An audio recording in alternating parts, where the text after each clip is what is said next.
Assalamualaikum warahmatullahi wabarakatuh.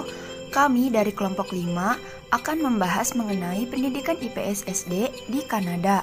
Izinkan saya untuk memperkenalkan anggota dari kelompok 5. Yang pertama, Desnita Fitriani dengan NIM 2004972. Muhammad Fahmi Iskandar dengan NIM 2007521. Naila Rizkia dengan NIM 2005401. Sherlina Agustin dengan NIM 2000922. Materi yang akan dibahas kali ini adalah yang pertama, mengenai kurikulum IPS tingkat sekolah dasar di Kanada. Yang kedua, metode pembelajaran kurikulum IPS tingkat sekolah dasar di Kanada. Yang ketiga, sistem penilaian IPS tingkat sekolah dasar di Kanada. Yang pertama, membahas mengenai kurikulum IPS tingkat sekolah dasar di Kanada. Sistem pendidikan di Kanada mengalami reformasi besar-besaran pada tahun 1960-an dan awal 1970. Kanada mewajibkan sekolah selama 190 hari dalam setahun. Setiap harinya, siswa memiliki waktu belajar efektif selama 5 jam dengan porsi terbesar pelajaran bahasa dan matematika, yaitu masing-masing selama 1-2 jam. Struktur kendali pendidikan di Kanada condong ke arah desentralisasi, yaitu setiap provinsi memberikan pedoman umum kurikulum, sementara Dewan Pendidikan setempat dan setiap sekolah memberikan peranan besar dalam pengimplementasian materi dan juga sistem pembelajarannya. Pembelajarannya pun lebih banyak menekankan ke arah pembentukan keterampilan peserta didik dan tidak berpaku pada teori. Mata pelajaran wajib yang dimasukkan dalam kurikulum diantaranya bahasa, matematika, sains dan ilmu sosial seperti geografi dan sejarah yang bukan dalam bentuk pendidikan terpadu. Sasaran pembelajarannya adalah pengembangan kognitif, pengembangan emosional, pengembangan sosial, dan juga perkembangan fisik. Yang selanjutnya, harapan dan tujuan dari kurikulum ilmu pengetahuan sosial SD di Kanada. Yang pertama, warisan dan identitas. Setiap peserta didik diberikan kesempatan untuk mengeksplorasi dan mengembangkan topik-topik yang membuat mereka memahami tentang relasi masa lalu dan masa kini, yaitu interaksi internal dan interaksi antar komunitas, termasuk komunitas peserta didik sendiri. Serta, dengan mempelajari ini, diharapkan siswa memahami hak dan tanggung jawabnya yang terkait dengan masalah kewarganegaraan. Siswa dengan pemahamannya dapat mengembangkan mengenai identitas diri, budaya nasional, baik dulu maupun sekarang, serta mengkontribusikan diri terhadap warisan-warisan kekayaan Kanada. Yang kedua, manusia dan lingkungan. Tujuan pembelajaran yang lain adalah berfokus pada lingkungan, baik alami maupun buatan, serta hubungan antara keduanya. Siswa juga dapat mengidentifikasi dan mengeksplorasi masalah geografis, sosial, politik, ekonomi, dan lingkungan dalam tingkatan komunitas lokal, regional, nasional, dan bahkan tingkat global. Siswa mengembangkan pemahaman mengenai tanggung jawab sosialnya dengan lingkungan warga, juga berbagai tingkat pemerintahan. Tingkatan sekolah dasar atau elementary school di Kanada juga ditentukan oleh pemerintah provinsinya. Ada yang menetapkan 1-6 tingkatan, ada pula yang menetapkan 1-8 tahun. Berikut adalah topik-topik pembelajaran yang dibahas dalam 2 rangkaian.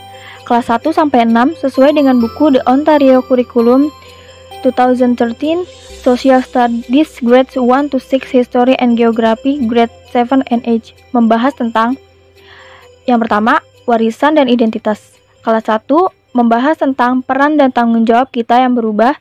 Kelas 2 tentang mengubah tradisi keluarga dan komunitas. Kelas 3 tentang komunitas di Kanada tahun 1780 sampai 1850. Kelas 4 tentang masyarakat awal 3000 BCE sampai 1500 CE. Kelas 5 tentang bangsa pertama dan Eropa di Prancis baru dan Kanada awal. Kelas 6 tentang komunitas di Kanada dulu dan sekarang.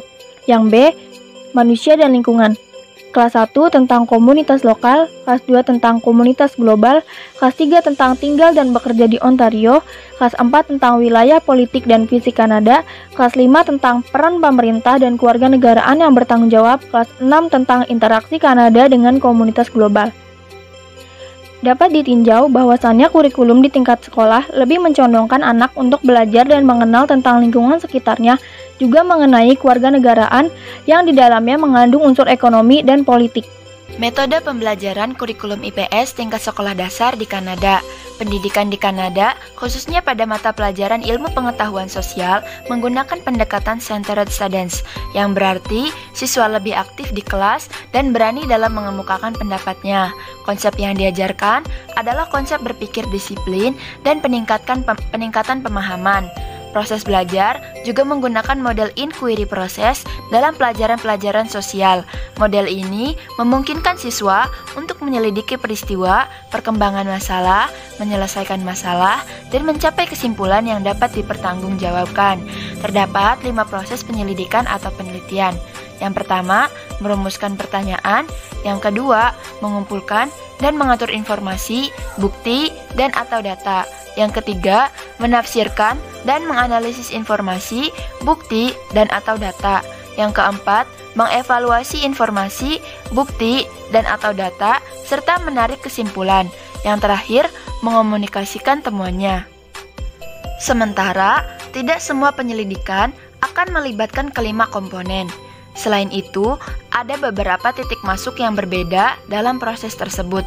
Untuk contohnya, guru dapat melakukan hal-hal di bawah ini.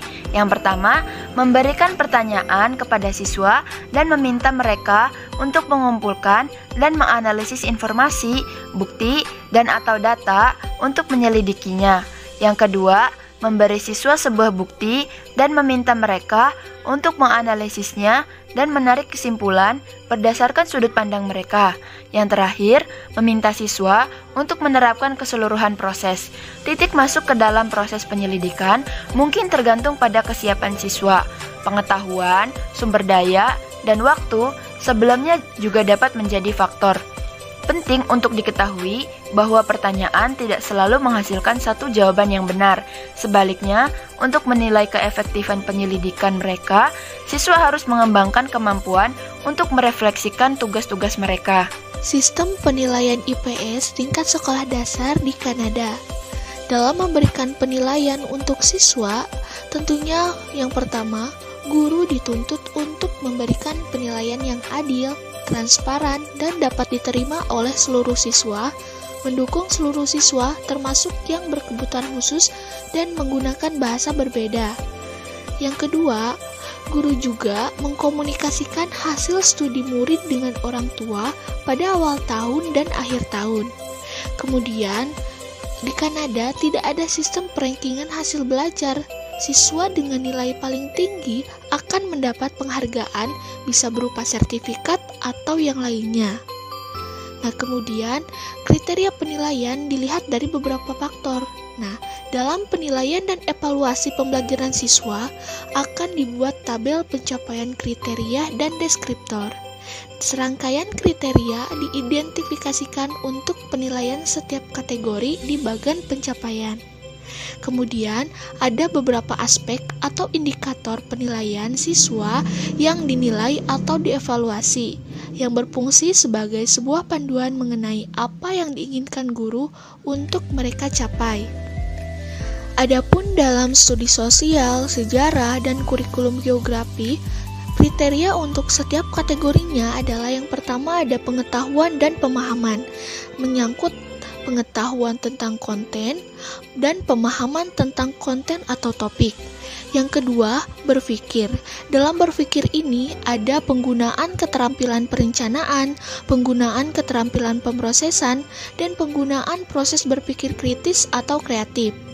Yang ketiga, ada komunikasi. Dalam komunikasi ini ada ekspresi dan pengorganisasian ide dan informasi secara lisan, visual, dan atau bentuk tertulis.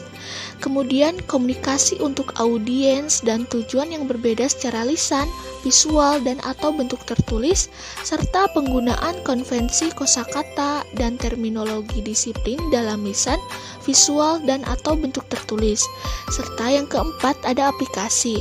Nah, dalam aplikasi ini adanya penerapan pengetahuan dan keterampilan dalam konteks yang sudah dikenal, transfer pengetahuan dan keterampilan ke konteks baru, serta membuat hubungan di dalam dan di antara berbagai konteks. Nah, jadi Kanada ini menggunakan proses pembelajaran berbasis kemandirian dengan menerapkan model belajar inquiry pada pembelajaran IPS.